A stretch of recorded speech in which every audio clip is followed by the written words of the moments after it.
Welcome to unique classes of right way. बच्चों, जो first class हमारी थी उसमें मैंने आपको इंट्रोडक्टरी माइक्रो का सारा सिलेबस डिस्कस कर दिया था और मैंने उस वक्त बताया था कि आपके लिए यूनिट 1 तो है लेकिन उतना इम्पोर्टेंट नहीं है।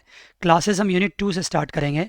तो आज यूनिट 2 की फर्स्ट क्लास हम आपके सामने लेकर आए हैं। तो सबसे पहले लिखिए unit 2।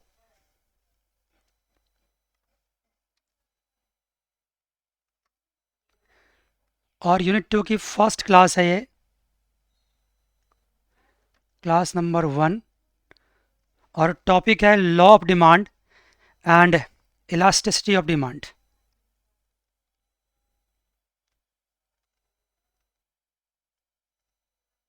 Law of demand and elasticity of demand.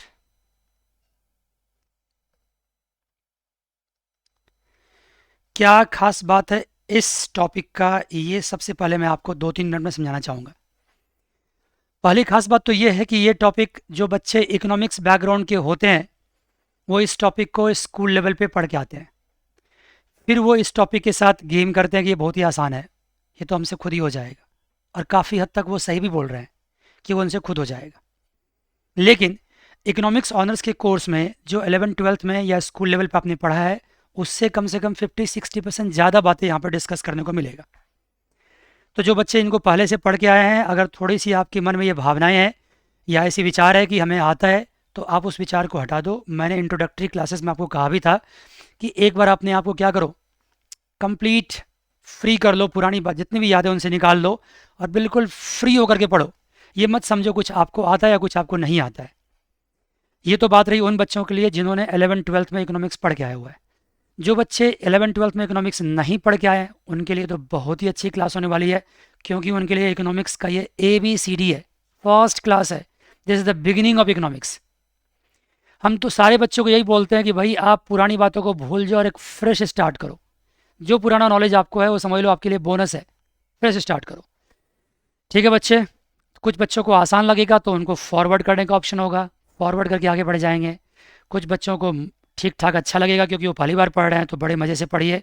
Suggestion तो सबके लिए यही है कि सब कोई इस टॉपिक को एंजॉय कीजिए। ठीक है जी। Law of demand and elasticity of demand. हर क्लासेस में या हर यूनिट्स में यही बात होती है, कुछ बात थ्योरी होता है और कुछ न्यूमेरिकल्स होता है। स्टार्ट यहाँ पे समझ लो 50-50 है, 50-50 है। अगर मैं इसको स्कूल लेवल पे ले जाऊँ तो वहाँ पे 80-20 था, 80% थ्योरी। अगर मैं स्कूल लेवल की बात करूँ तो वहाँ पे 80% एंड 20% था, 80% थ्योरी एंड 20% न्यूमेरिकल्स। लेकिन यहाँ पे ऐसी बात नहीं, यहाँ 50-50 थ्योरी एंड 50 न्यूमेरिकल्स है। और साथ साथ अगर स्कूल लेवल की बात करूँ तो वहाँ पे अगर ये 50% था तो यहाँ पे उससे डबल से ज़्यादा है। इसलिए आपको बहुत कुछ मिलेगा। लगभग 4-5 क्लासेस मुझे या 6 क्लासेस लग जाएंगे इन पूरे टॉपिक को अलॉन्ग विथ न्यूमेरिकल्स कंप्लीट करने में। ठीक है बच्चे, तो आइए लॉ ऑफ डिमांड से स्टार्ट करते हैं। आपको ये प्रॉमिस करना पड़ेगा कि आप ये मानकर इस टॉपिक को पढ़ेंगे कि आपको कुछ नहीं आता है, और मैं भी ये मानकर आपको पढ़ा रहा हूँ कि आपको कुछ नहीं आता है, जबकि हकीकत ये नहीं है, आपको बहुत कुछ आता है। लॉ ऑफ डिमांड, सबसे पहला काम मेरा होगा कि डिमांड वर्ड जो ये क्वाइंड कैसे हुआ है। What is demand? डिमांड है क्या चीज़? चलिए कुछ फिलोसफिकल बातें आपसे मैं करता हूँ। एक इंसान की ज़िंदगी की ज़रूरत क्या होती है, उसकी नीड्स क्या है? एक इंसान की बेसिक नीड्स क्या है जिससे वो सरवाइव कर पाए? बेसिक नीड क्या है? आपने बहुत सारे पिक्चर्स में भी सुना होगा और आम जिंदगी में सुनते हैं, रोटी, कपड़ा और मकान। मैं हिंदी में भी लिख देता हूँ इसको, रोटी, कपड़ा और मकान। लेकिन आज के समय के हिसाब से मैं क्या करता हूँ, इसमें एक चीज़ और जोड़ देता हूँ, एंड मेडिसिन। रोटी, कपड़ा और मकान एंड मेडिसिन। एक और चीज़ मैं जोड़ देता हूँ आज के हिसाब से, एजुकेशन। लेकिन मैं एजुकेशन क्यों नहीं जोड़ रहा हूँ यहाँ पे, मैं इसको ब्रैकेट में ले लेता हूँ, क्योंकि एजुकेशन बहुत ज़रूरी है लेकिन सर्वाइव करने के लिए नहीं। मैं बायोलॉजिकल सर्वाइवल की बात कर रहा हूँ, सांस लेने की बात कर रहा हूँ। अगर आपके पास रोटी नहीं है तो आप सांस नहीं ले पाएंगे, कपड़ा नहीं है तो आप सर्वाइव नहीं कर पाएंगे, मकान नहीं है तो आप सर्वाइव नहीं कर पाएंगे, मेडिसिन की ज़रूरत पड़ेगी या इमरजेंसी में अगर नहीं है तो सर्वाइव नहीं कर पाएंगे। अगर आप बिल्कुल भी पढ़े लिखे नहीं हैं, पूरे लाइफ टाइम आप मूर्ख हैं, अनएजुकेटेड हैं, तो भी आप सर्वाइव कर सकते हैं। इसलिए एजुकेशन को इसमें नहीं रखना चाहिए, लेकिन फिर भी मैंने अपनी भावनाओं को व्यक्त किया है, मैं अपनी इमोशंस को यहाँ लिखा है कि एजुकेशन भी बेसिक नीड में आता है। लेकिन अभी जो मैं बताना चाह रहा हूँ उसके लिए आप एजुकेशन को क्या कर सकते हैं, इग्नोर कर सकते हैं। रोटी, कपड़ा और मकान एंड मेडिसिन। अब ये क्या है सर? ये बेसिक नीड है। हर कोई जो कमाता है, चाहे वो बड़े से बड़े इंडस्ट्रियलिस्ट क्यों ना हो, अल्टीमेटली वो अपनी इसी नीड को पूरा करता है। हर कोई रोटी ही खाता है, हर कोई कपड़ा ही पहनता है, हर कोई मकान में ही रहता है, हर कोई मेडिसिन की डिमांड को ही पूरा करता है, अपने हेल्थ वेल्थ एजुकेशन पे ही खर्च करता है ना। लेकिन रोटी भी कई तरह की होती है। एक रोटी जो आपके घर में बनता है, एक रोटी जो आपके घर के बाहर जो मार्केट है उसमें किसी ढाबे पे बनता है, उसी मार्केट में किसी होटल में बनता है। मार्केट से बाहर कहीं कैपिटल चले जाओ, अपनी राजधानी चले जाओ, स्टेट की या जैसे दिल्ली है ऐसे, तो वहाँ बड़े बड़े होटल्स में रोटी बनता है। फॉरेन से रोटी सप्लाई होके आता है। हर जगह रोटी का काम वही है, आपके शरीर को क्या करना, कैलोरी देना, कार्ब्स देना, आपके शरीर को एनर्जी देना। लेकिन रोटी देखा आपने कहाँ कहाँ से आया? घर की रोटी सबसे कीमती होता है क्योंकि इसमें प्यार मिला होता है। लेकिन मैं प्यार की बात नहीं करता हूँ इकोनॉमिक्स में, क्योंकि इकोनॉमिक्स प्यार नहीं समझता है, इकोनॉमिक्स कॉस्ट समझता है। घर की रोटी की कॉस्ट क्या होती है? बहुत कम होती है ना। लेकिन मैंने पहले कहा कि इसकी कोई बराबरी नहीं है, क्योंकि इसमें जो छुपा होता है वो कहीं मिल नहीं सकता है।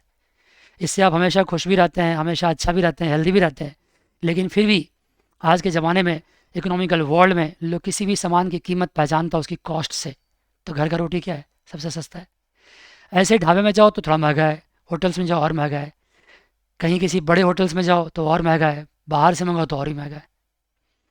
अब बात यहाँ यह आती है कि कौन कैसा रोटी खरीद पाएगा, ये उसके आर्थिक क्षमता पे, फाइनेंशियल कैपेबिलिटी पे डिपेंड करता है। उसके पास फाइनेंशियली क्या है, उसके पास उसकी इनकम क्या है, क्या सोर्स ऑफ इनकम, उस पर डिपेंड करता है।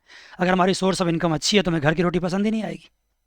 देखो ज़्यादातर जो अमीर लोग होते हैं घर में कहाँ खाना खाते हैं, वो हमेशा किसी न किसी बहाना क्या करते हैं, गाड़ी स्टार्ट करते हैं, बाहर चले जाते हैं खाने के लिए। और वही उसकी बीमारी में मेडिसिन का भी कारण बन जाता है बाद में, वो अलग बात है। लेकिन मैंने कहा कि मेरा फोकस ज़्यादातर भी किस पे रहेगा, इकोनॉमिक्स पे रहेगा। ठीक है बच्चे, तो देखा आपने कि आपका बेसिक नीड्स तो ये है, लेकिन बेसिक नीड्स के साथ साथ एक चीज़ डेवलप क्या हो गया आपका, वांट्स। क्या होता है वांट सर? चाहत। उसको हिंदी में बोलते हैं चाहत। मुझे हिंदी से बहुत लगाव है, इसलिए मैं सारे शब्द के साथ साथ कुछ कुछ हिंदी भी बोलता रहूँगा आपको। क्या चाहत है? लोगों की चाहत होती है, लोगों की वांट्स होती है कि मैं रोटी तो खाऊं, लेकिन घर की नहीं, बड़े होटल्स की खाऊं। पैसे होने चाहिए उसके लिए।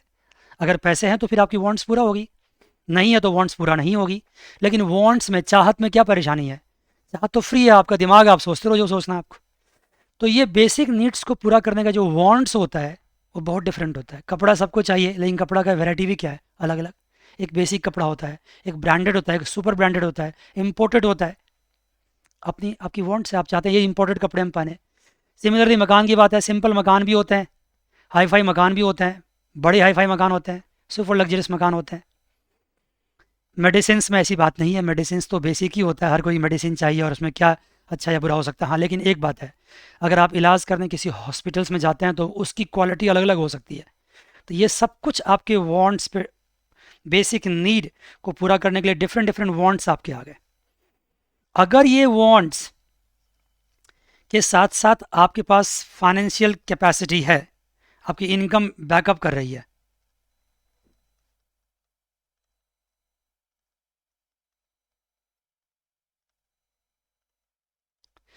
तब तो फिर आपकी वांट्स पूरा हो सकती है।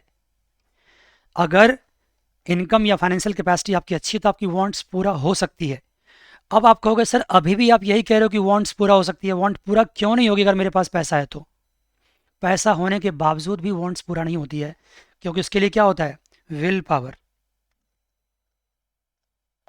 उसको हिंदी में बोल सकते हैं इच्छा शक्ति। समझ गए तो अच्छी बात है, विल पावर समझते हैं। आप क्या चाहते हो? अगर आपका विल पावर नहीं है, अगर आप नहीं खरीदना चाहते हो पैसा होने के बावजूद भी, तो आप नहीं खरीद पाओगे, अपनी वांट्स पूरा नहीं कर पाओगे।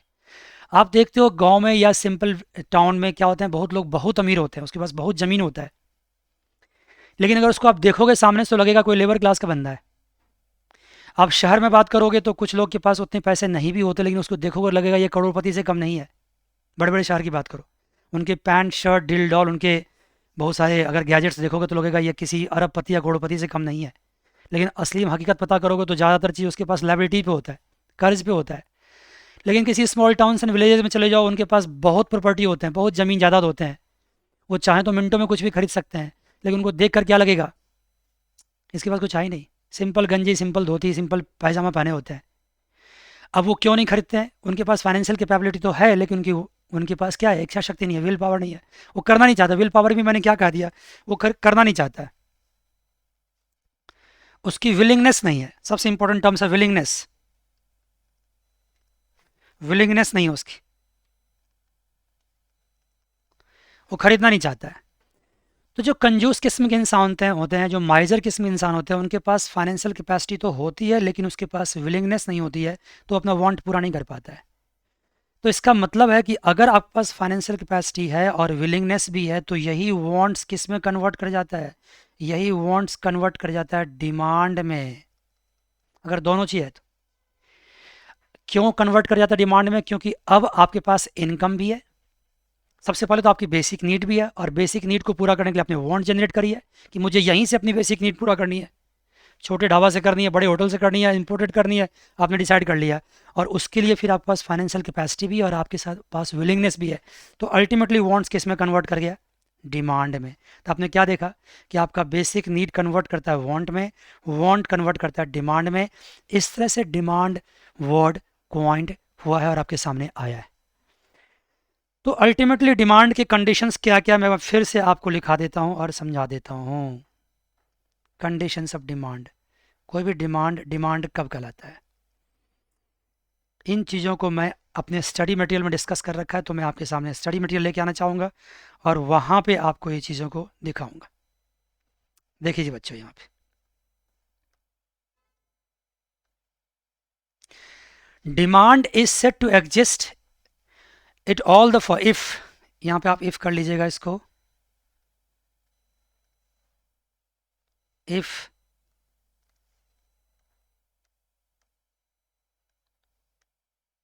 Demand is set to exist if all the following three conditions are satisfied and met. अगर ये तीन कंडीशंस आप सेटिस्फाई करते हैं तो आपको माना जाएगा कि आपकी डिमांड है। और वो क्या है, desire to possess the commodity.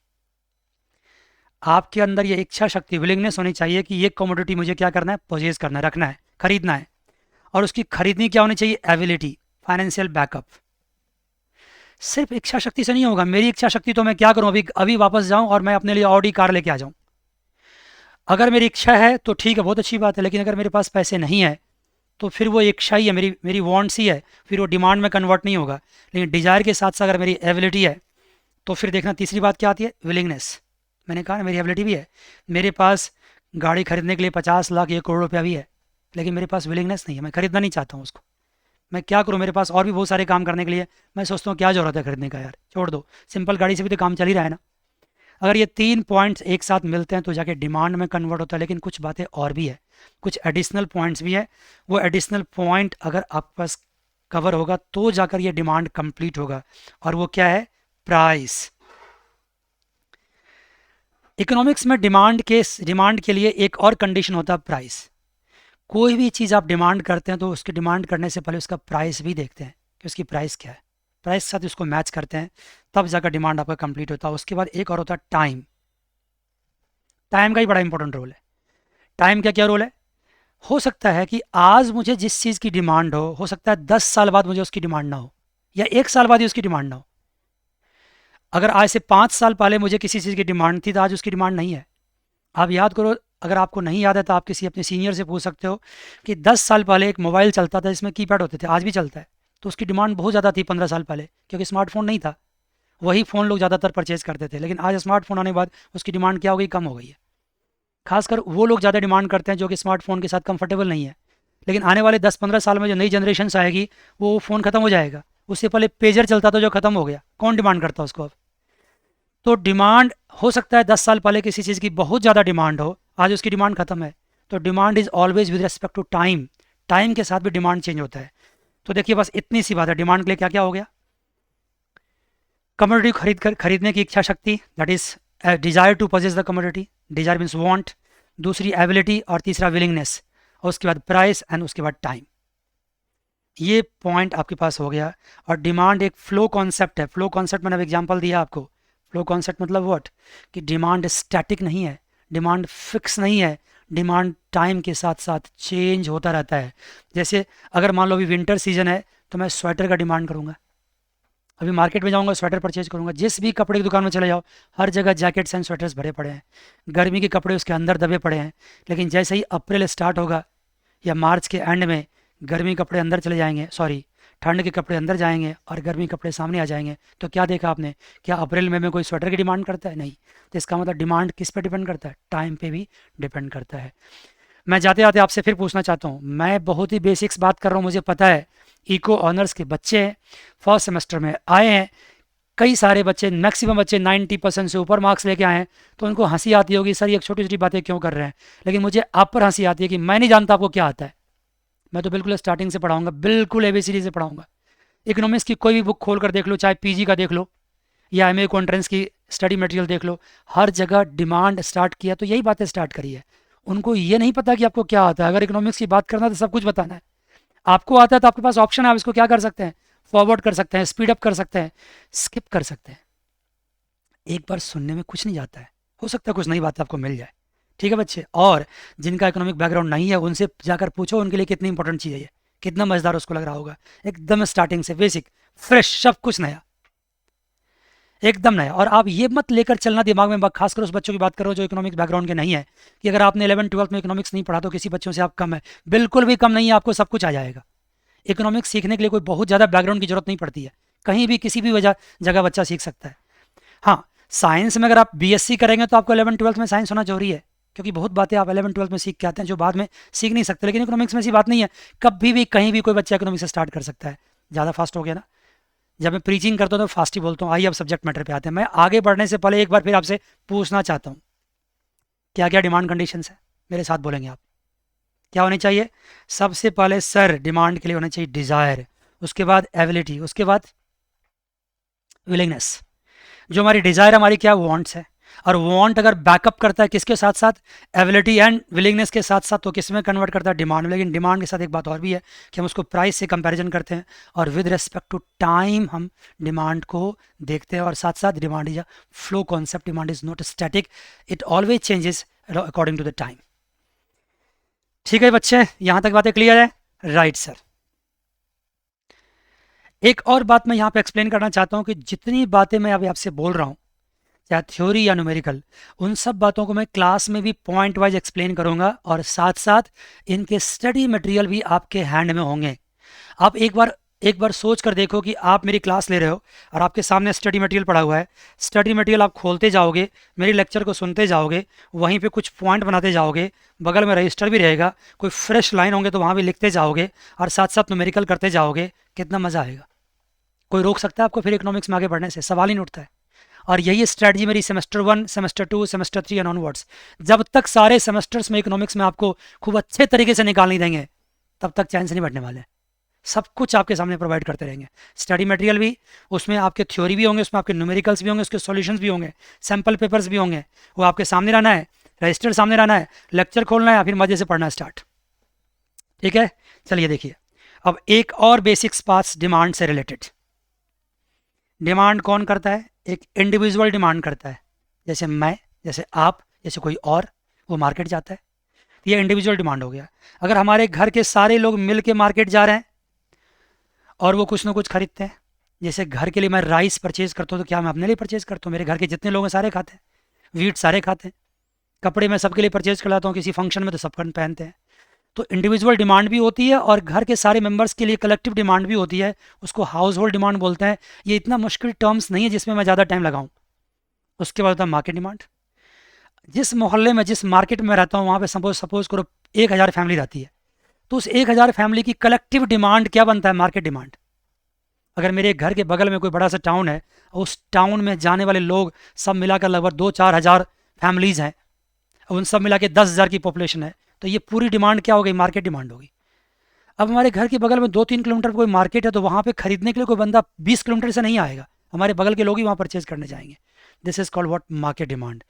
Individual बंदे की डिमांड, इंडिविजुअल डिमांड, हमारे पूरे फैमिली की demand, house hold demand, and एक मार्केट के आसपास के सारे हाउस होल्ड की डिमांड को जोड़ दो, ऐड कर दो, तो क्या बनता है, मार्केट डिमांड। रनिंग मटेरियल है, आपको पढ़ते चले जाना है, मैं इसमें कुछ भी नहीं करने वाला हूँ, ये दिखा दिया मैंने आपको, इसको रीड आउट करते जाना है। जहाँ पे रनिंग मटेरियल्स होगा वहाँ पे मैं बोल दूंगा आपको कि आपको पढ़ते जाना है। अब आइए टॉपिक लिखिए आप, डिमांड फंक्शन। क्या टॉपिक लिखिए, डिमांड फंक्शन। डिमांड किन किन बातों पर डिपेंड करता है, ये भी बातें यहीं पे एक्सप्लेन करने की बात है।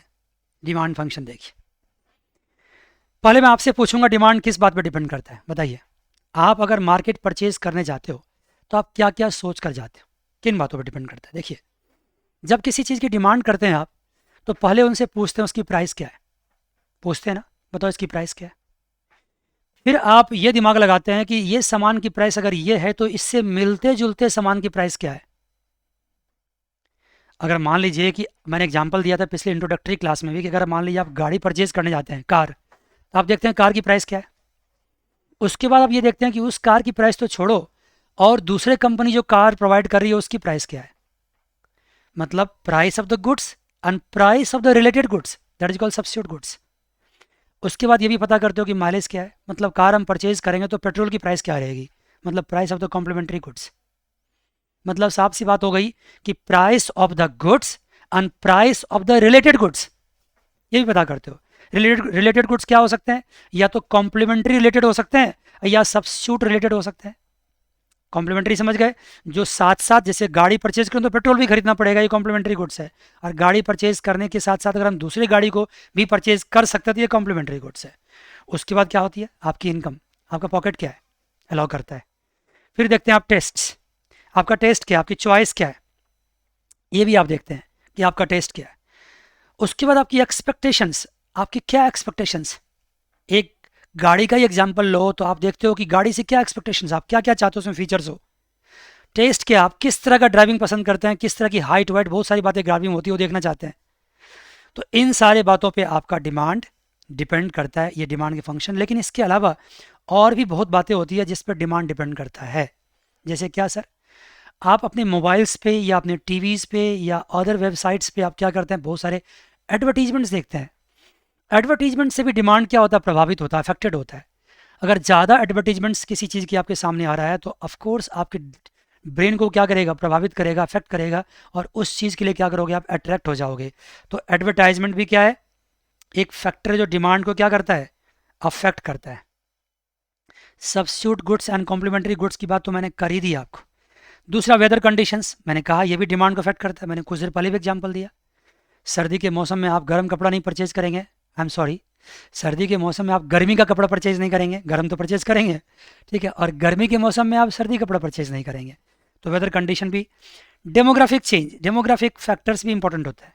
डेमोग्राफिक फैक्टर्स मतलब होता है कि आपके मार्केट के आसपास जो लोग रहते हैं, डेमोग्राफी क्या है, किस तरह के लोगों की ज़्यादा पॉपुलेशन है। मैं एग्जाम्पल्स बता सकता हूँ, जैसे कई कई लोग रिलीजियस होते हैं, अगर हिंदू पॉपुलेशन ज़्यादा है तो हिंदू ट्रेडिशंस में डिमांड अलग होंगे। मुस्लिम पॉपुलेशन ज़्यादा तो मुस्लिम ट्रेडिशंस में क्या होता है, कुछ कुछ बातों की डिमांड क्या होती है, अलग होती है। 90% डिमांड तो कॉमन होती है, 10% डिमांड क्या होता है, फ़र्क पड़ता है।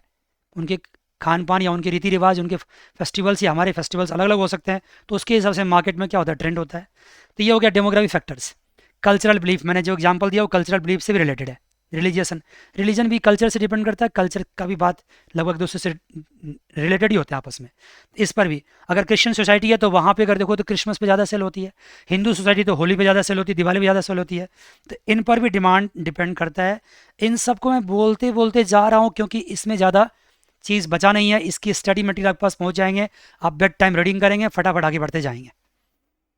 आगे की बात आती है, आपको अगर सर आपने जो टॉपिक लिखा था लॉ ऑफ डिमांड, तो वो तो काफ़ी पीछे रह गया आपका। मैं बता रहा हूँ लॉ ऑफ डिमांड पीछे नहीं रहा है, मैं लॉ ऑफ डिमांड की बात करूँगा। अब आ गया है लॉ ऑफ डिमांड के बारे में बात करने का। अभी तक तो मैं आपको डिमांड ही समझाता जा रहा था। अब आइए किसकी बात करते हैं, लॉ ऑफ डिमांड की।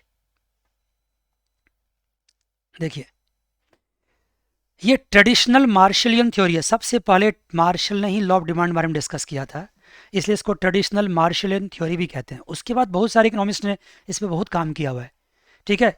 तो क्या है सर ट्रेडिशनल, अगर मान लीजिए डिमांड जिन बातों पर डिपेंड करता है उन सारे फैक्टर्स में से सबको आप कांस्टेंट मान लीजिए, सिर्फ एक फैक्टर को वेरिएबल मानिए और वो क्या है, प्राइस। सारे फैक्टर्स को कांस्टेंट मानने के लिए एक टर्म इस्तेमाल किया गया, ceteris paribus, keeping other factors constant. Ceteris paribus keeping other factor constant. अगर मैं कहूँ आपको कि सारे फैक्टर्स को कांस्टेंट कर लीजिए, सिर्फ एक फैक्टर को आप वेरिएबल मानिए, तो that is called what, that is called law of demand. मतलब आप यहाँ लिखिए dx equals to function of px, ceteris and Paribas.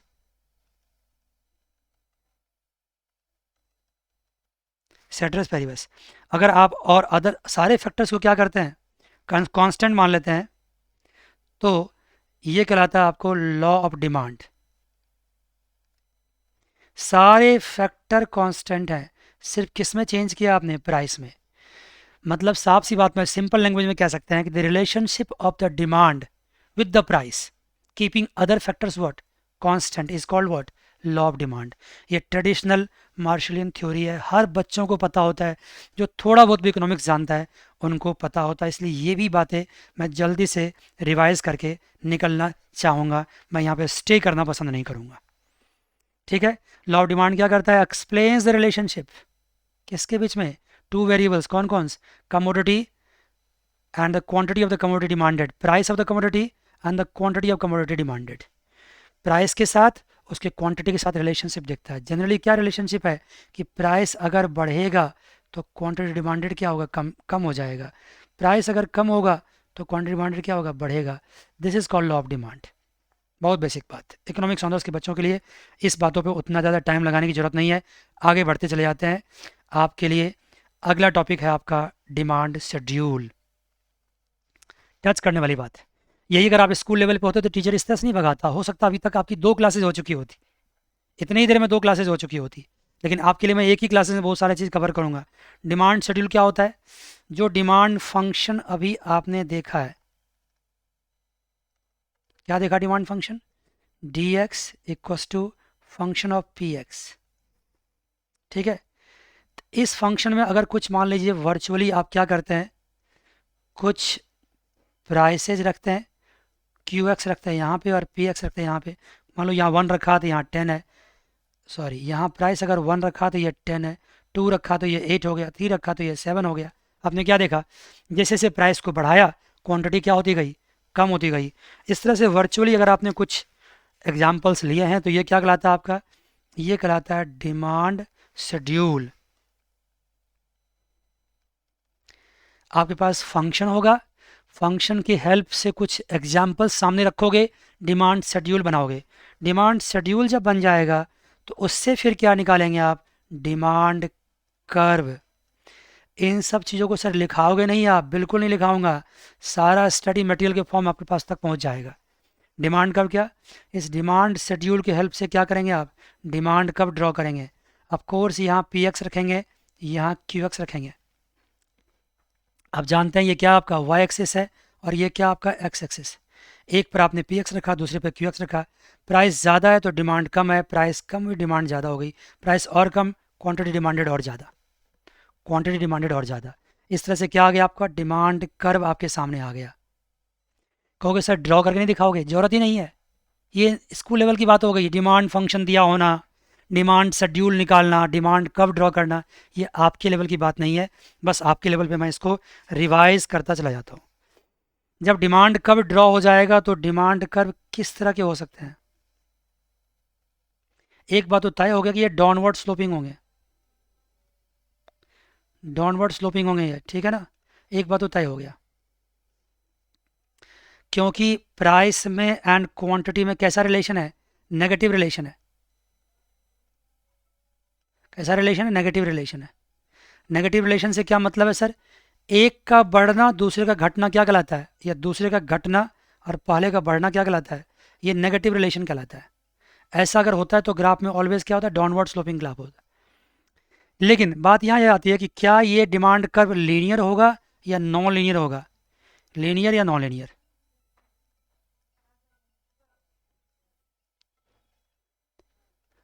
अगर आपका डिमांड कर्व लीनियर है तो उसको लीनियर डिमांड कर्व बोलते हैं, इस तरह का होगा। अगर डिमांड कर्व नॉन लीनियर तो ऐसा होगा। लीनियर डिमांड कर्व कैसे पता चलेगा सर? ये सब डिपेंड करता है स्लोप पे। अगर डिमांड कर्व की स्लोप कांस्टेंट है तो लीनियर डिमांड कर्व है। अगर स्लोप वेरिएबल है तो ये नॉन लीनियर डिमांड कर्व है। क्या इन सब बारे में बात करोगे सर? ऑफ कोर्स करेंगे। जब इलास्टिसिटी पढ़ाएंगे ना तो इन सब बारे में बात होगी आपसे, जम के बात होगी। डिमांड कर्व लीनियर, इसका मतलब स्लोप क्या है? कांस्टेंट है। स्लोप कांस्टेंट मतलब क्या हुआ कि हर पॉइंट पे स्लोप सेम ही है। स्लोप क्या होता है सर? हल्का से बताता हूँ लेकिन आगे बताऊंगा इसके बारे में।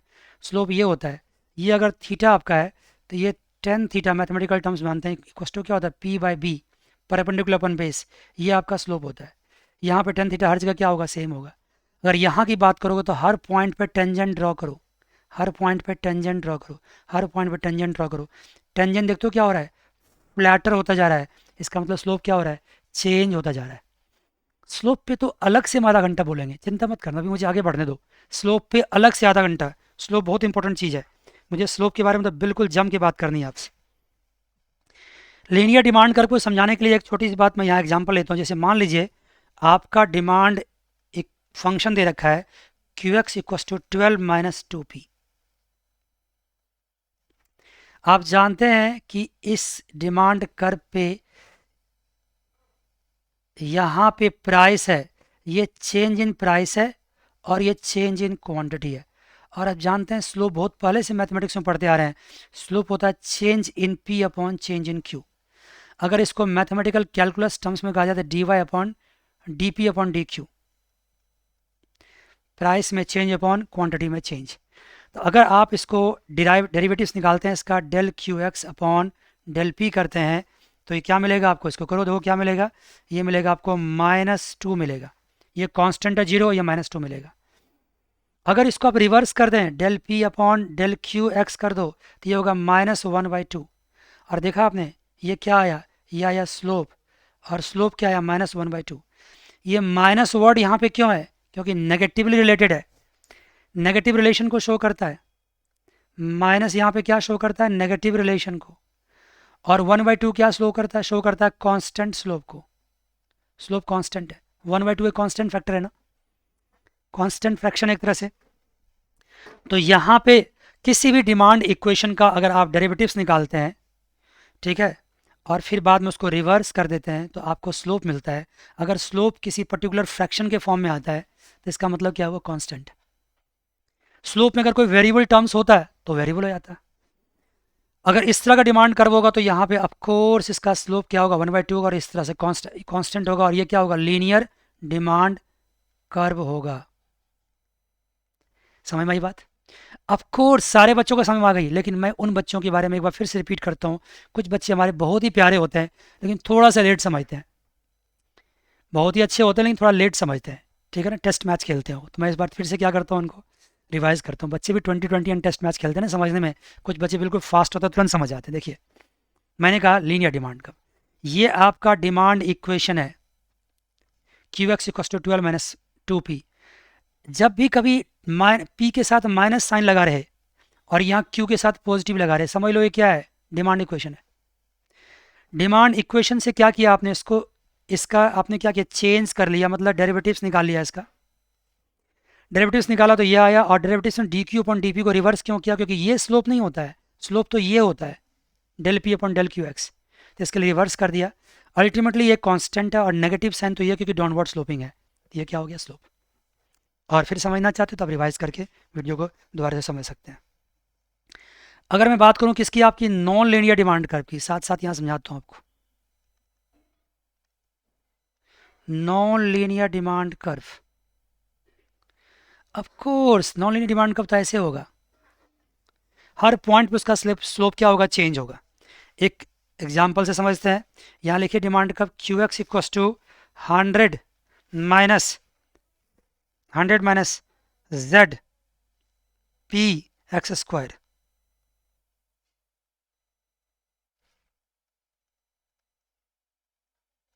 Z P X square, book में थोड़ा मिस्टेक मैं सही करवा दूंगा आपको, जेड नहीं, ये 2 है यहाँ पे।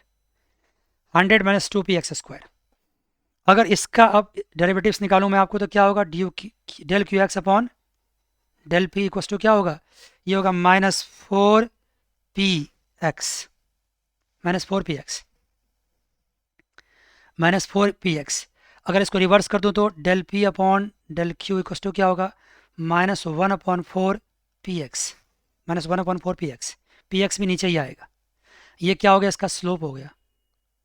आपने क्या देखा, स्लोप में नेगेटिव साइन, तो डाउनवर्ड स्लोपिंग स्लोप शो कर रहा है। -1/4 है और यहाँ पे px भी है। क्या मतलब हुआ इसका सर, इसका मतलब ये हुआ कि अगर स्लोप यहाँ पे ये है, स्लोप यहाँ पे है 1/4 px, मैंने माइनस को लिखूँ या ना लिखूँ फर्क नहीं पड़ता है, क्योंकि डिमांड का तो डाउनवर्ड स्लोपिंग ही होता है। यहाँ ये फ़र्क ये पड़ा कि अगर px ज़्यादा होगा तो स्लोप क्या होगा, कम होगा। px और ज़्यादा हो जाएगा तो स्लोप क्या होगा, और कम हो जाएगा। उल्टा करो, अगर px क्या होगा, कम हुआ तो स्लोप क्या होगा, ज़्यादा हो जाएगा। मतलब हर पॉइंट पे स्लोप क्या हो रहा है, चेंज हो रहा है। हर पॉइंट पे स्लोप चेंज हो रहा है। अगर मैं यहाँ देखूँ कर्व ड्रॉ करके, तो आप क्या देखते हैं, यहाँ प्राइस है, इस पॉइंट पे स्लोप अलग है, यहाँ ये प्राइस है, इस पॉइंट पे स्लोप अलग है। देखो ना, ये दोनों अलग अलग पॉइंट पे स्लोप है। प्राइस के साथ स्लोप चेंज कर रहा है। अगर यहाँ px1 है तो स्लोप अलग है, यहाँ px2 है तो स्लोप अलग है, क्योंकि टेंजेंट ही स्लोप होता है। देखो टेंजेंट है, यहाँ स्टीपर है और यहाँ क्या है, फ्लैटर है। यहाँ स्टीपर है, यहाँ क्या है, फ्लैटर है। बात समझ गए, तो स्लोप अलग है। लेकिन आगे चल करके स्लोप के बारे में आपसे और भी हम बात करेंगे, चिंता मत करना, इसके बारे में और भी बात होगी। अब एक पॉइंट यहाँ पे आता है, उसको लिख लीजिए कि why demand curve, why does the law of demand operates. इसको लिख लीजिए, why does law of demand operates. आज की क्लास में बिल्कुल बेसिक्स बातें हुई है, बहुत ही फ्रेश बातें हुई है। आप जानते हो इस तरह क्लासेस को क्या बोलते हैं, इस तरह क्लासेस को बोलते हैं वार्म अप क्लासेस। ये वार्म अप है। कभी आप जिम ज्वाइन करते जाओगे ना, तो आप नए होंगे, फ्रेशर्स होंगे, तो आपको तुरंत एक्सरसाइज शुरू नहीं होता है, पहले वार्म अप कराई जाती है। 1 सप्ताह 10 दिन वार्म अप करो, धीरे धीरे वार्म अप भी बढ़ाया जाता है।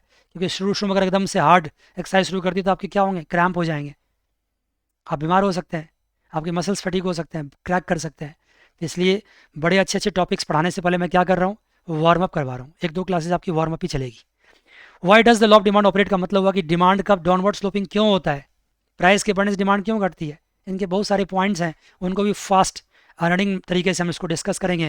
हालांकि वो भी क्लासेस इकोनॉमिक्स ऑनर्स में ऐसे क्वेश्चंस पूछे नहीं आते हैं, या ग्रेजुएशन लेवल पर नहीं पूछे जाते हैं, लेकिन वार्म अप तो करना ही पड़ेगा ना, सब रिवाइज तो करना ही पड़ेगा। जितनी बातें मैंने आपसे करी है सब आपके सामने स्टडी मटेरियल के फॉर्म में आपके सामने दिख रहा है। मार्केट डिमांड, ये सब कुछ दिख रहा है, और ये सारे स्टडी मटेरियल मेरे नहीं, आपके लिए है। आपके घर तक पहुंच जाएंगे इसके पीडीएफ्स, और आप चाहो तो इसके फिजिकल फॉर्म में भी मेरे से ले सकते हो। ठीक है बच्चे, क्लियर। यहाँ तो इसको खुलने देते हैं, मैं दिखा देता हूँ, फिर आगे की बात करूँगा। खुल चुका है, देखिए market demand curve, linear demand curve की स्लोप की बात हो गई, सब कुछ मैंने आपको एक्सप्लेन किया है। आपको इस स्टडी मटेरियल से फ़ायदा हुआ कि जो आपका अपना स्टडी मटेरियल रीडिंग्स कॉलेज से मिला है, उससे सिर्फ सिलेबस देखना, आपको ज़्यादा उस पर डिपेंड नहीं रहना। उसकी लैंग्वेज बहुत डिफिकल्ट है, बहुत अलग तरह की लैंग्वेज है। यहाँ बड़ी आसान लैंग्वेज मैंने आपको यहाँ पे सब कुछ समझा रखा है। थोड़ा सा खुलने दीजिए इसको। ठीक है जी, दिख रहा है आपको सब, non linear demand curve, and then lastly why does demand law of demand operates. यहाँ से स्टार्ट करेंगे अगली क्लास में। मुझे उम्मीद है कि आप इस स्टडी मटेरियल को रिवाइज करके रखिए। इस क्लासेस की जो वार्म अप इंटेंशन था हमारा, उसको पूरा कीजिए। अगली क्लास का इंतजार कीजिए। अगर आप सारा डिटेल्स जानना चाहते तो फर्स्ट क्लास जो हमारी है, why how to study the introductory micro, उसको ज़रूर पढ़िए। ठीक है, काफ़ी सारा प्रेशर आपके ऊपर से ख़त्म होगा, और हम आपके साथ रहेंगे पूरे सेशन तक। काफ़ी अच्छी अच्छी वीडियो बनाते रहेंगे। और मैं आपको बता दूं कि सेमेस्टर 1 तो क्लास होती ही होती है हमारी, semester 2 introductory macro eco, semester 3 intermediate, semester 4 ये सारी क्लासेस हमारे पास आपके पास मिलेंगे। इसके साथ साथ मैथमेटिकल एंड स्टैटिस्टिक्स की पेपर होती है, मैडम खुशबूजा भी क्लास लेती है। हमारे यूट्यूब पे बहुत सारे लेक्चर्स हैं, आपका इंतजार कर रहे हैं, आप वहाँ जाइए, उसको देखिए। अच्छा लगता है तो अपने दोस्तों तक शेयर कीजिए। अगर कुछ ख़राब भी लगता है तो मुझे कमेंट कीजिए, पब्लिकली कमेंट मत कीजिए, अवॉइड कीजिए। मुझे व्हाट्सअप नंबर वहाँ दिया हुआ, वहाँ भी कमेंट कर सकते हैं। मैं काफ़ी सारे इंप्रूवमेंट के लिए हमेशा तैयार रहता हूँ। मैं भी टीचर हूँ, बहुत सालों से पढ़ा रहा हूँ, लेकिन हमेशा लर्निंग फेज में रहता हूँ। और इंसान जब तक लर्न करता है तभी तक जीवित है। जिस दिन लर्निंग बंद कर दिया, स्टॉप हो गई उसकी growth. God bless you all बच्चे। अगली क्लास में फिर मिलते हैं। Take care, bye bye and see you.